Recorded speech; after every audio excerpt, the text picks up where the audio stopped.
Guess it's different to see me when I'm in a smoother vibe. Thank you, Dawn Hollifield. I love you. You protect me. You remember that one time I did my night video and you told me to take my, well, you didn't tell me, but you said it would be like better if I took the scarf off my lamp, my skull scarf. I did, by the way. You remember I did. Like, you're my protector. Thank you. You go with my song. One of my go-to songs is on my phone. Belinda Carlisle. Feel the Magic. Anybody remember that song? I'm an 80s, well, 72, but an 80s child. And that song's been my go-to like since forever. Feel the magic. There's an angel looking after me. There's so many angels that look after me, like literal human ones and like angels above. It's awesome. Like even when I'm in my like, I'm so alone, like I'm like so not. One of my bestest angels is my ex's wife. She passed away before I met him, so I never got to meet her. And yeah, Cheryl Lee Hope Gregory. Cool name, eh? Cheryl Lee Hope Gregory. Yeah. Shout out, baby. I even wear her ring once in a while. Her daughter gave that to me. Our daughter. We share her. She's above, I'm below. As above, so below. We tag team being a mom for Haley and Ethan. And yeah, I even put Hope in my daughter's name, Lily Rose. That's her third name is Hope, to have a bit of Sherry in her always and forever.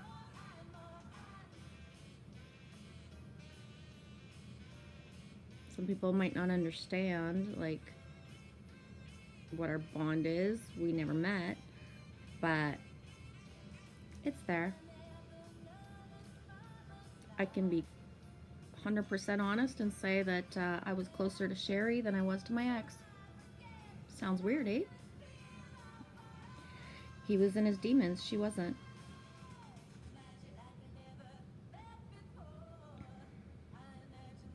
She rocked me to sleep. He didn't. There's an angel looking after me. Yeah, it's a beautiful day.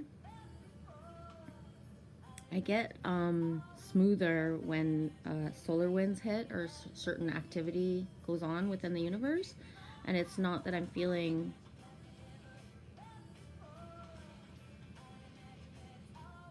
yucky. I don't know. I don't really use the word bad. Definitely not feeling bad. It's just smoother, different. And yeah, my video last night was to everyone, to myself as well. Jen's comment of love yourself. Give that to yourself. Fuck yeah, for sure. Say that to myself all the time. We gotta, right? It's if you're in joy is because you're like ultimately in your true power and loving yourself. And for me, like the more I love myself, the more I love like everybody and everything, and like nothing pisses me off. And sometimes it's really good that, you know, we're not in community things, because if what a comment can look like that I make, if somebody saw how much I was like really laughing and giggling in the background, they'd be even madder at me sometimes. Like truly, I'm still sent to be the trigger, as I always have been, the activator. And although it might look or feel to someone else like it's coming from, you know, projection or shadows, I know it's not. And last night I watched Feel Good, because I feel good. His video that he put out, it didn't go with what I thought it was going to be, but I got a lot out of it. And one of the analogies he made is like how in a movie, like, you know, whatever, the main character, the hero, whatever you want to call them, are on a train and then they like jump to the next train. And when he said that analogy, that kind of blew my mind, because I see my life as that, like, all the time, and I have for a long time. Depending on what path we've had, some people have like these paths that are, you know, they're straighter. You live in the same place, you work in the same place, you know the same people, and you're not going to be guided to move away from that place, to even change. You might change your positioning in that job, but you might not even. Like, you have a straight path, and that doesn't mean that your path is wrong or, you know, better even. It's just different. And my path is like even my lifeline, like everything, everything for me has like, and it's really different. And when I say different, it doesn't mean that nobody's going to be like on the other side watching me thinking like, I know what she means, I have that too. Like, dudes, I went to 14 different fucking grade schools. Like, from the time I was 6 to 12. And that don't count the summers that we moved and traveled around. Like, from 6 to 12, I saw Canada, like, back and forth so many times, I can't even remember. I have flashbacks of it, or, you know, memories, but I cannot say exactly where I was during certain times of my childhood. For me to hear like a song, like, I don't know, like an old 80s song, like, boom, I'll have a flashback of living in Mission, BC, or being in Tofino in BC, or being in the Yukon. It's so different. And, you know, other people, you know, if you lived in the same house, in the same neighborhood, you have your same memories, and you have people reminding you of your memories all your life. Remember the time, dude? Remember the time? Remember the time? And you know, you laugh about it and you talk about it forever, so you don't forget the same way that I have. And for me, songs will be triggers and bring memories back. Or when I traveled like in 2010 across Canada, well, that was like major trigger, because things I had forgotten that either happened in my life, or, you know, places I'd never been to ever since I was a child. All of a sudden, I was driving through those places.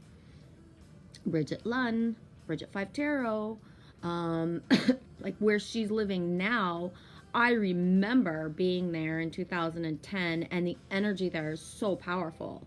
It's insane, in a good way. And she said to me once in 2010, I probably wasn't there. I was probably in a different place. And she said the different place. And I was like, dude, I went by there too. I remember going through there, you know? So it's like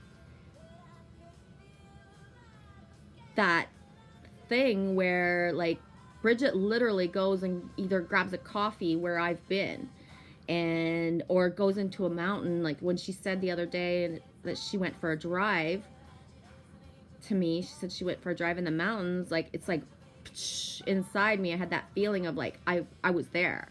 I love that. And yeah, I don't know why I'm talking about that, but it's cool. It links me with people in different ways. I like it. But yeah, okay, it was Feel Good. The train.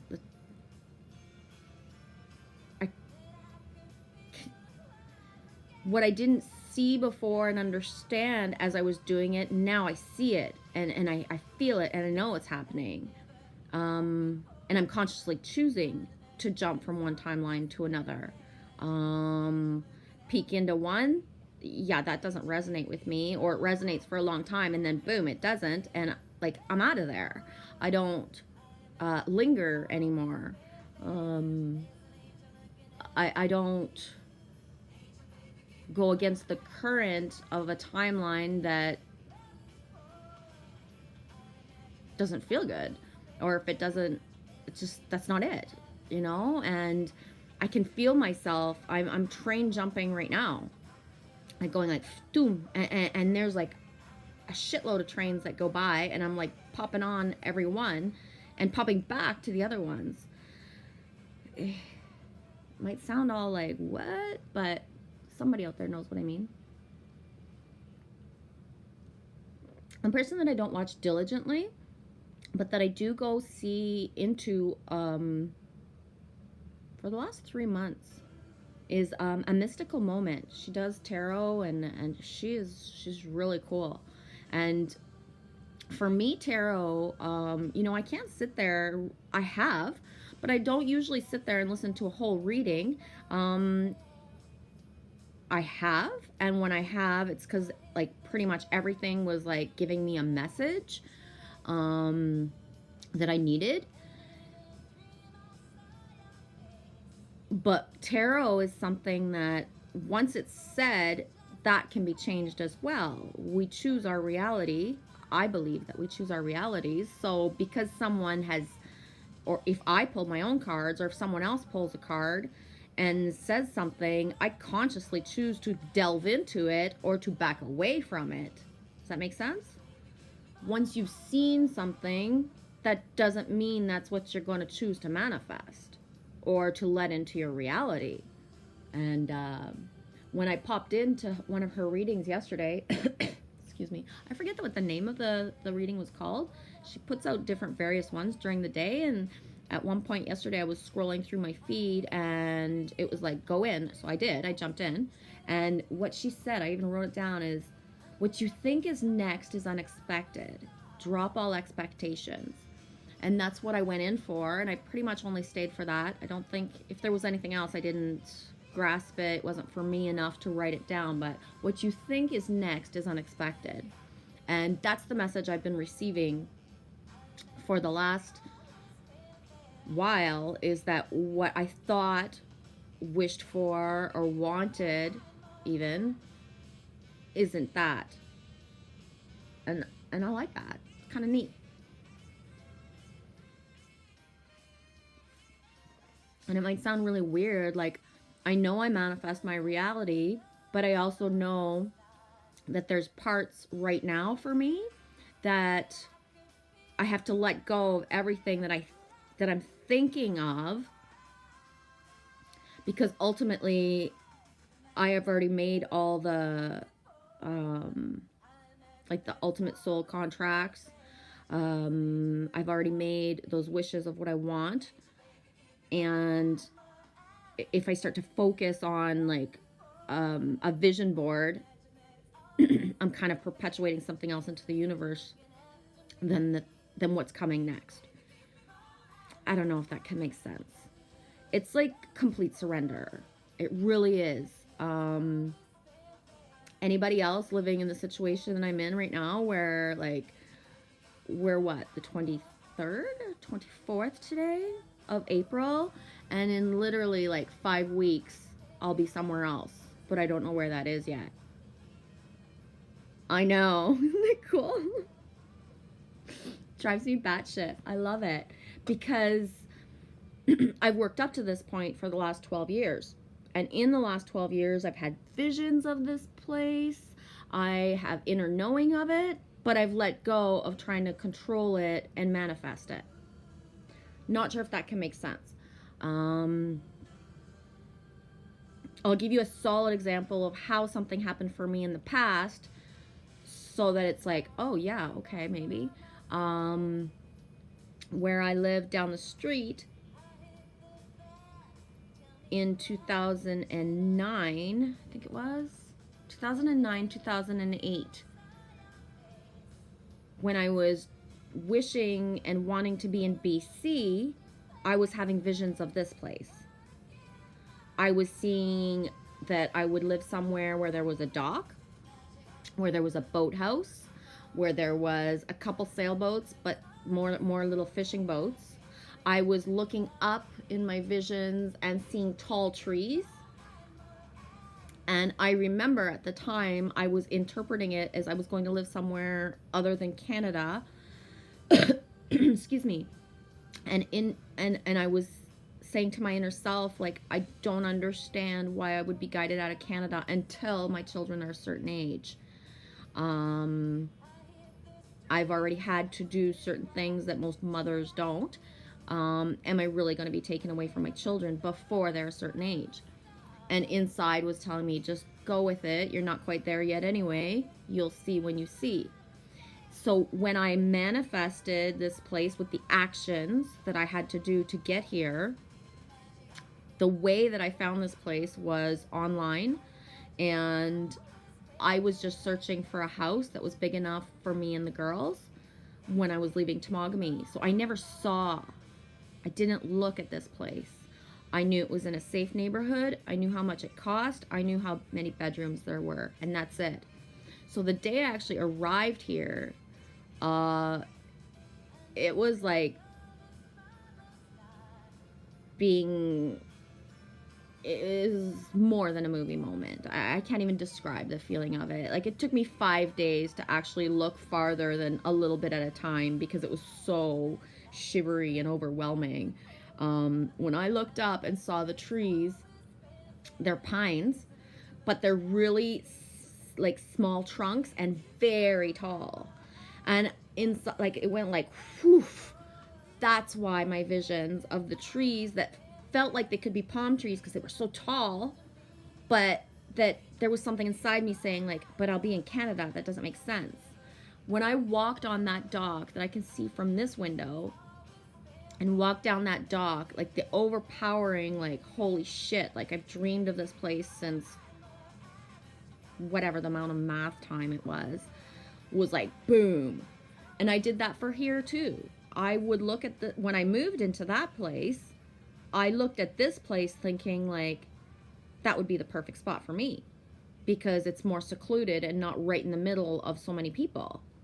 So I did the living in the middle of many people for 3 years to then get my next wish, which was completely like not, it was just that, wow, I could totally live there, or I would be really comfortable there, or I see myself there. But I didn't like sit there and like, oh my God, I wish that place was mine.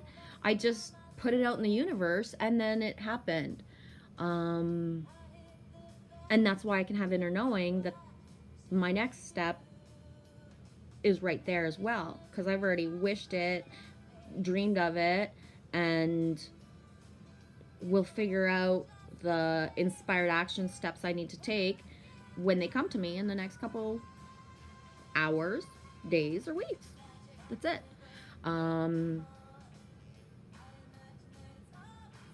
I know, it's fucked up. It really is.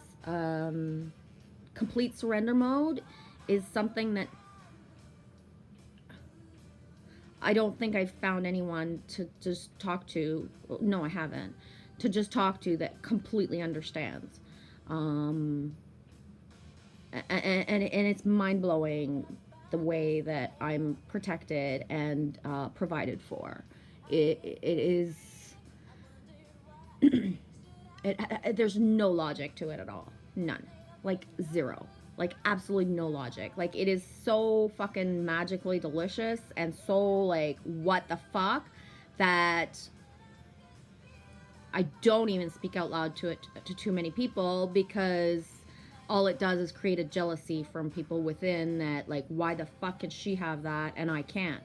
And really, why the fuck can she have that and I can't? Is because I believe 144%. Like, all the way. Like, totally. And is it hard to do that? Yeah, it is sometimes. Yeah, I've sat here in a fucking ball, like, looking at the universe going, like, what the fuck is next? Like not in the last while, but this winter, yeah, I have. And I remember specifically on, it was November 24th, I was fucking screaming to my angels and fucking crying like a baby and like, what the fuck? Like, you guys need to send me some fucking angel. I need to fucking have something that fucking, I need some fucking hope here. Like, I cannot fucking keep doing this. And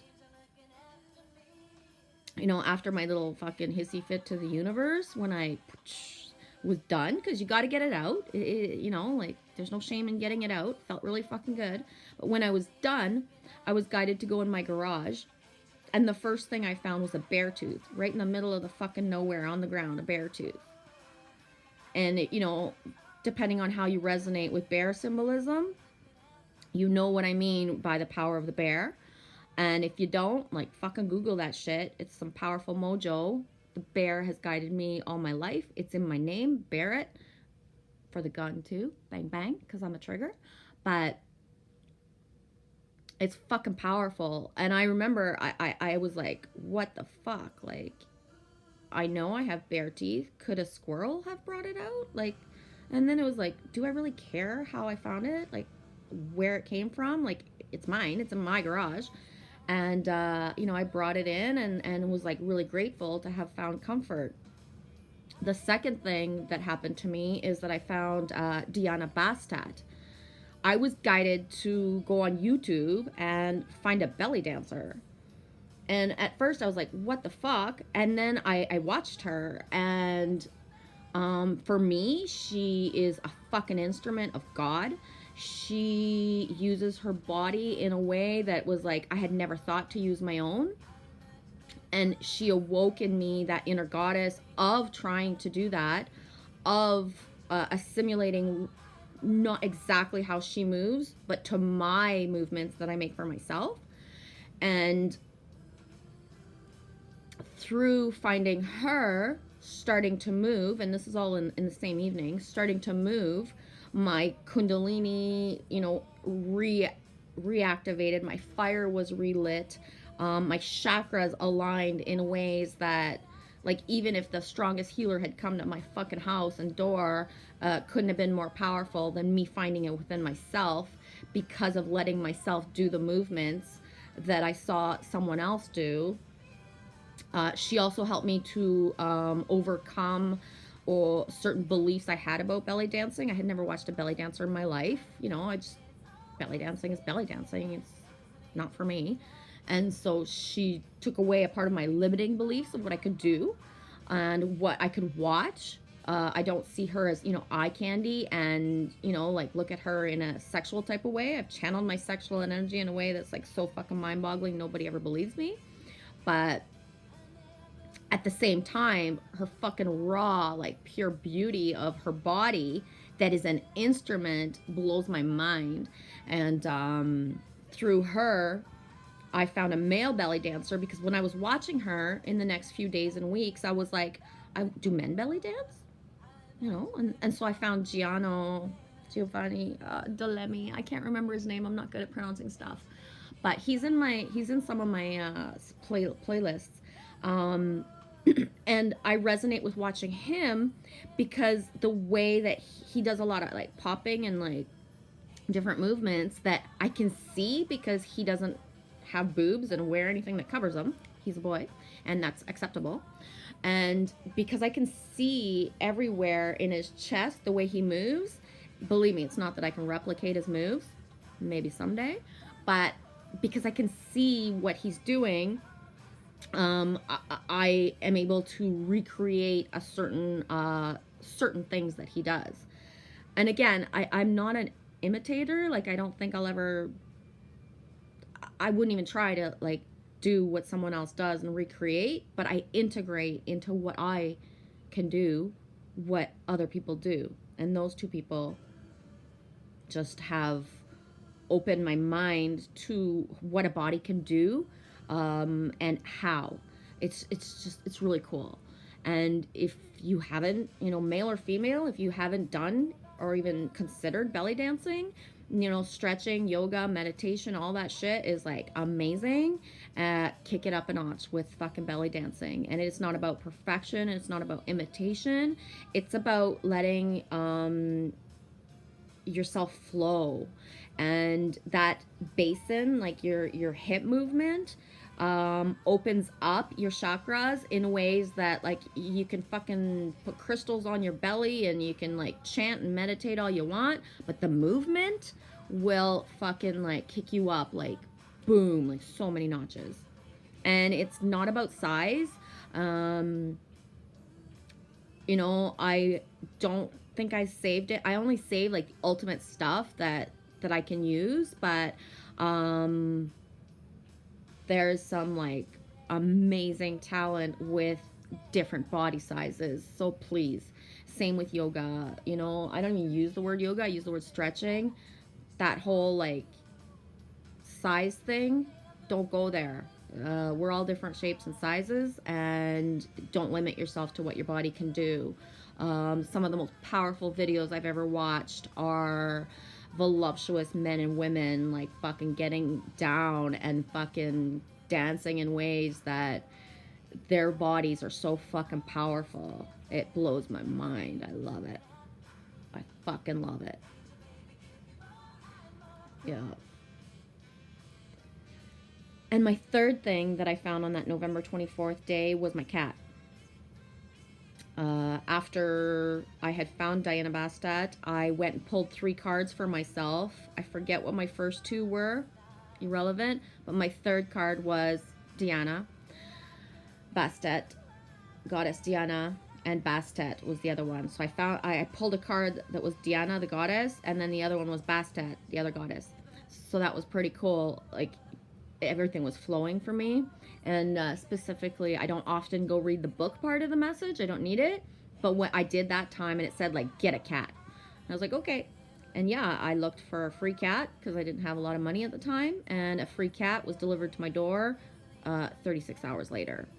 I remember saying to the lady, like, what do you mean you're giving the cat away? Like, what's wrong with it if you're going to give me, like, equipment to go with it and you're going to deliver it to my door? Like, you know, like, what does this cat do that you don't want the cat if it's so fucking perfect? And her story, her truth, and the truth was that the cat came to her years ago, all scrawny and, you know, almost to the point of death. She rehabilitated him, integrated him in her life, but he wasn't happy in her home anymore because she had other pets and he needed to be number one. And so I was like, well, he'll be number one here. We are looking for a dog, but the dog will be my daughter's, and the cat will have like plenty of fucking room no matter where we go.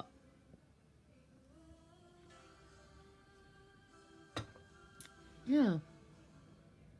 And I remember at Christmas, I would like question the universe. I was like, okay, so like in November on the 24th, you brought to me my bear tooth for soothing. You brought to me like belly dancing for soothing. You brought me a cat for soothing. Like, when the fuck you gonna bring me a human? And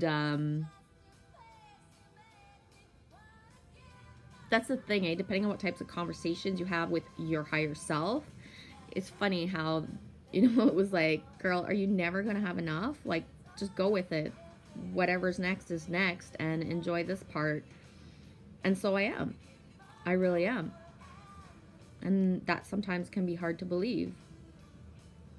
That you just, like I told my neighbor when he came over the other day and we were talking, he's like, don't you get lonely? And I was like, sure I do. Then I go get a coffee and I talk to people, and then it's done. Like, I talk to myself. And, you know, just happy. We create our own happiness. Depends on how you look at things. It really does.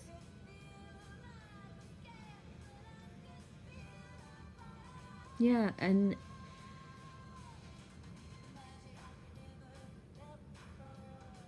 yeah.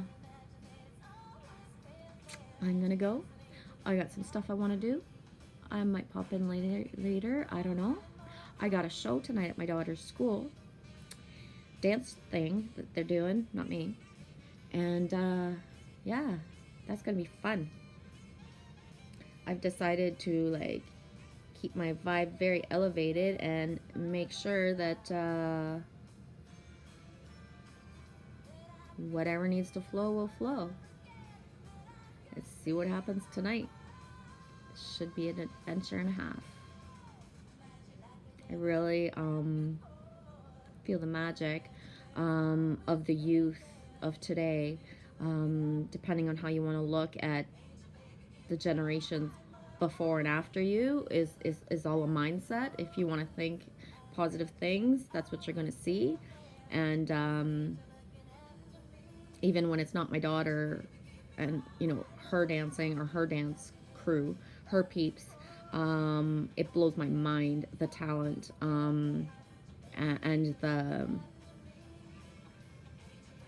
gods and goddesses, the crystal children, what they do and how they do it. And it goes for the same as, you know, the kids that aren't up on stage but that are in the bleachers and have the different gifts. And this is our future. And when you look at the future with positive eyes, it's a beautiful thing. It really is. Follow the children, for they shall lead the way.